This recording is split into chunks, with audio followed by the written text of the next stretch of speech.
All right, ladies and gentlemen, we find ourselves on Blackheart's Bay today, playing through all the tanks in the game and landing upon Johanna today. There's a particular build with Johanna that I really enjoy playing, and it rotates around falling sword and movement speed and getting boosts of speed while you're also immune to crowd control.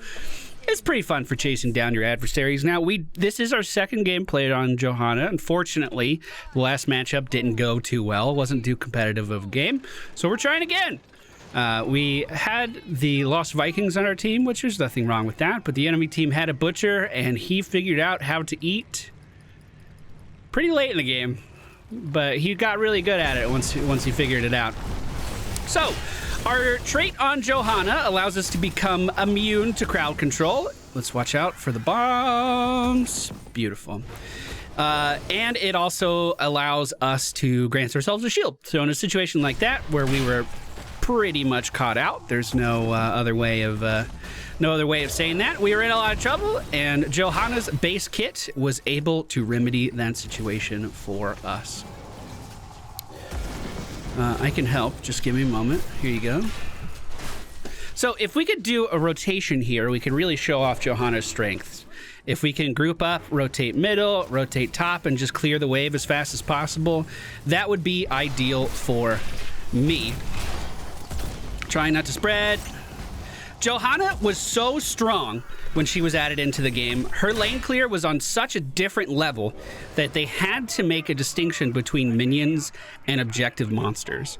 Because you could get her on a map like Infernal Shrines, and she could literally just clear the objective in a second flat, and it was bullshit. So she used to have a talent called Knight Takes Pawn. That was incorporated baseline into her build. So she doesn't have that anymore. It has been nerfed and shit, but she's still like phenomenal at situations like this where you're trying to group up your whole team and rotate to double soak a lane. Kilthos is way too close to this, and he's walking away with our coins right now, team. We can't have that. Unfortunately, he can. He is going to make it out with just a smidgen of health remaining, but ETC does fall. Down to the bottom lane, looks like Blaze was pretty successful, as our team is currently sitting at enough coins to turn in. Maybe we should? I don't know. I'm just going to keep soaking. I'm just going to keep double soaking. We are going to go for Conviction at level 4. Movement speed is increased by 25% while our Condemn is active. This allows us to reposition very, very quickly in fights and has some pretty good synergy with a talent that we're going to pick up in a little bit. I am going to grab the sippy cup because we are low. And then Blaze is turning in. Let us clear this lane, and then we can go straight to Blaze. Beautiful. Our Q ability is Punish. This allows us to swing our weapon in an arc. Anyone we hit with our weapon is going to be slowed by 60%. That slow does decay over 2 seconds, though, so it's only 60% at the very start, and then it gets a little bit easier for those enemies to maneuver around. Our W ability, Condemn, is what's going to be basically orbiting stuff into us nice and easily. There's 2 coins for the friendly team right there. Nicely fucking done. And our E ability is a Conal Blind. It's a 1.5 second blind to our adversaries. This enemy team doesn't have a lot of auto attack power, but they do have Ragnaros, and we can cut off a little bit of his damage. He's going E build, so it is really just a little bit of his damage. But hey, at least we're doing it. Big ass wave up top. We're going to rotate up to that pretty quickly, although it looks like Orphea had it dealt with no problem. The enemy team's ETC in range of our tower. Unfortunately, I didn't have Iron Skin on, so I was knocked back there a little bit.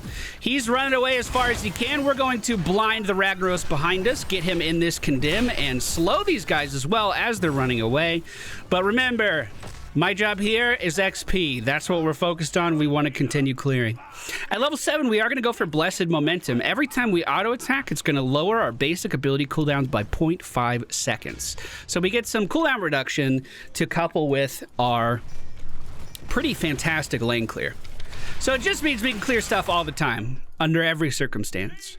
Now, in the middle of team fights, what this means is I'm going to be able to use that ability a little bit more to control where the enemies are going, but we're also going to be able to punish them more and slow them down. We're going to be able to use our E-morph to throw out blinds whenever that's necessary. It just gives us a lot more freedom to control stuff. Now, as far as the build goes, it's not mandatory that you take that cooldown reduction. You can go for whatever you like. I just happen to really like how it flows. Looks like there is a gank happening in the bottom lane with with Anna and ETC going after Blaze. We'll get a slow here. Become unstoppable to dodge that tornado. Condemn. Unfortunately, we don't have a lot of burst damage, but she is going to get away, and that is fine. 4 more coins, and the friendly team can turn in. We can rotate right up to Jimmy here and punish this building for being where it stands. I don't know. I was going to say punish the building for being so far up, but it's a fucking building. It doesn't move.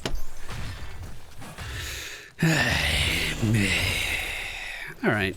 We need to be a little careful. I think we can probably finish it, though. Especially if Brightwing has teleport, we're not in too much danger. There we go, perfect.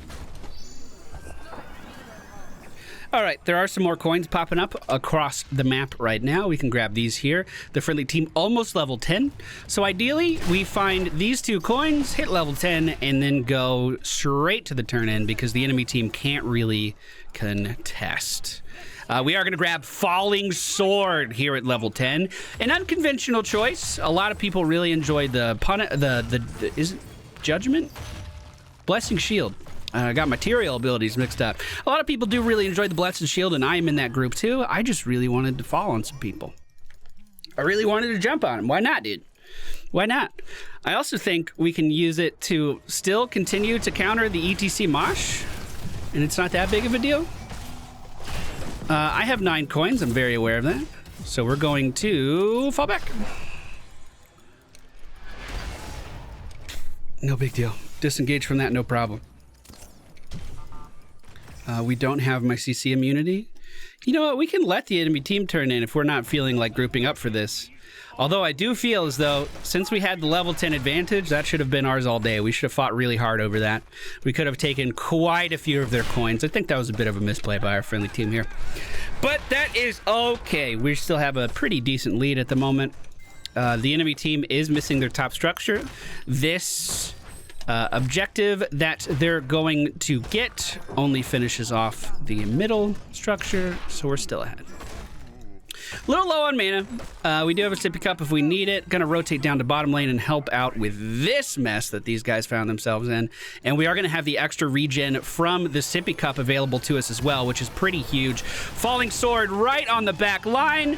Hello, it also interrupts the mosh pit because we are just that fucking good. We're gonna turn our trait on and try to make sure that ETC does not get out of there as the lava wave passes by above us. Now, one thing we can do is, because we have a ton of time on our hands and so many members of the enemy team are dead, what we could do is push this building down so our objective is guaranteed to focus a tier 2 structure. If we had been a little bit more forceful with this push, I think we could have gotten it pretty easy, but it looks like we're still fine. The enemy team is just going to be respawned. That's okay. That's okay. Actually, we see 3 top. This should be a pretty free turn-in still. They're rotating in for this camp right now. We're going to grab Holy Fire with the cooldown reduction that we have in our build by auto-attacking, coupling that with the movement speed we get while our Condemn is active. Holy Fire is going to allow us to group up several members of the enemy team and then pulsate area damage around our character like what you're seeing right now. It allows us to become a real AoE threat as we Falling Sword directly onto this enemy team, pull Anna back in with the Condemn, and get 3 really fucking easy kills. Now, with that momentum, we can go ahead and take this camp as well, which is going to start to push in on the top. Our objective that we have taken over is firing down the middle lane right now. Beautiful. Beautiful. We do need to finish this off if we're able to do so. That mercenary camp does push the top lane, so we're going to have to do this ourselves. Nice and easy. Nice and easy. 7 seconds on Falling Sword. That was a big spread of Living Bomb. Let's just get out safely, team. Blaze was AFK for a second, but he's joining us again. Ragnaros spotted top. We should be able to get another free turn in here. This will punish the top lane. Dope. It's looking good. It's looking good. If the enemy team wants to contest, they're more than welcome to try. Gonna turn on my CC immunity here. Falling Sword ahead. Condemn here again. Punish. Oh, we're fucking in, boys! Let's go, dude! That's what Falling Sword is all fucking about right there. That's what it's all about right there. God, that is so fun. Well, it looks like the enemy team structures have seen some better days. Top being shot right now. Bottom is still standing with most of its with all of its integrity. But with the enemy team dead, we're definitely able to move in and take more of an advantage. So we have catapults that are going to continuously push middle and top. We can fall back here and look for some more coin opportunities. We need 8 more in the bank for the next objective. With fanaticism, it's going to increase the duration of our iron skin, which is our trait. And while it's active, we're going to gain 8% movement speed each time we take damage, which is a lot. It's a lot of times. We're going to be fucking zooming around in these battles because that movement speed stacks with the movement speed of Condemn. The enemy team pushing the bottom lane right now. They are going to stop that mercenary camp that we took over. However, this is pretty huge for us. Coins coming up here. I think we're chilling, dude. Maybe I'll just go straight to the turn. I was going to get that camp, but I don't even think we need it. Uh-oh. Well, with this, the pristine tier 2 structure. Oh, it's getting a little scratched up. A little scuffed up. It's going to be completely demolished. Do we still have 11 coins now? That was okay. The UI just didn't update. We do see Ragnaros up top with Li Ming in tow. Kael'thas up there too. They're like not even contesting the side of the map that we're on. Which, I mean, I guess they are 3 levels behind. You can't really blame them that much. Thank you for the heal. Man, that's huge. I really like Brightwing. We have a monster minion wave down here in the bottom lane that's only going to get better as we continue to clear the way for it. Heading directly into the final tier 2 structure of the enemy team. They're trying to hold it. I'm saving Iron Skin just in case we see a Mosh here, which, I mean, he could do. Okay, never mind. I'm going to interrupt Falling Sword. Ooh, I'm getting actually chain CC'd here. We interrupted the Living Bomb with our Condemn. Or the Pyroblast with our Condemn, excuse me. Hyperion on the core. They're trying to dance around to the best of their ability. We are also getting bombarded from the core that we're trying to kill.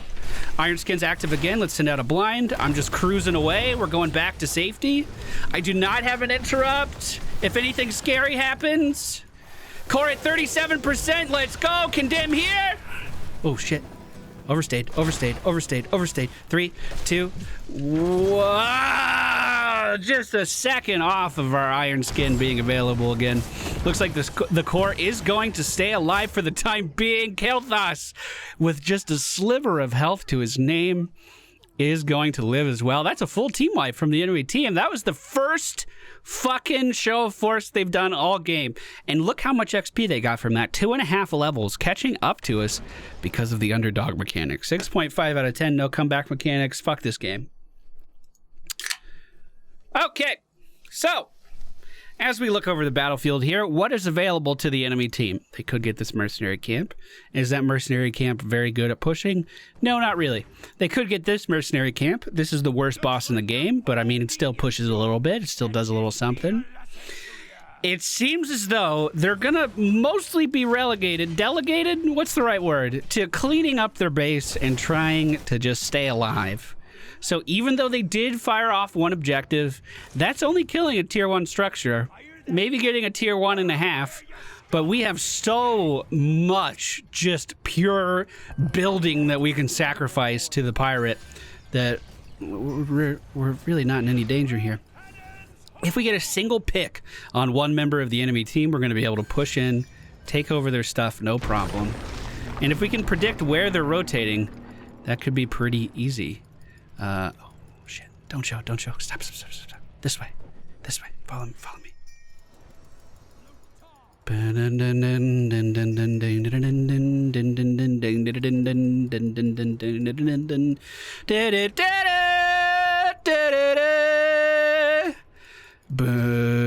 They see us. They know. They still have walls. Ah! fuck, they weren't there. I really thought they were going for boss. I would have bet money on a boss play there, I'm not gonna lie. We could potentially Falling Sword in on this. The Hyperion is in play. We're gonna jump right in on their backline once more. That's gonna get him in a full combustion as well. We need to jump back. We need to get away from ETC because that was a real threat. But now that Mosh has been used, this enemy team is... I mean, honestly, unless Li Ming gets some big fucking resets here, we're whittling away at him. That's an exposed core with 3 members of the enemy team dead, so that should be G. Ooh, give me my better Falling Sword. I don't get the cooldown reduction though. I'm not gonna be able to fall again. Damn. GG, well played. Once again, for the official tally, we did lose our first Johanna game. It just, we never really got our momentum going. I didn't think it was very fun to watch.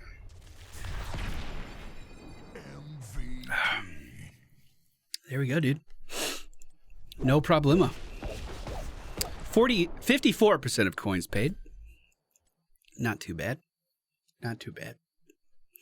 That is not the best build, in my opinion, for Johanna, although it is the most fun. If you want to be effective, just focus on being tanky, grab Blessed Shield, and try to stun all of your adversaries where they stand. If you want to be really flashy, then you get Falling Sword and you go in with this shit. We went for Hold Your Ground, Conviction, Blessed Momentum, Falling Sword, Holy Fury, Fanaticism, and Heaven's Fury. What Heaven's Fury does, while in the air, holy bolts rain down on enemies, dealing 75 damage and reducing the cooldown of Falling Sword by 3 seconds.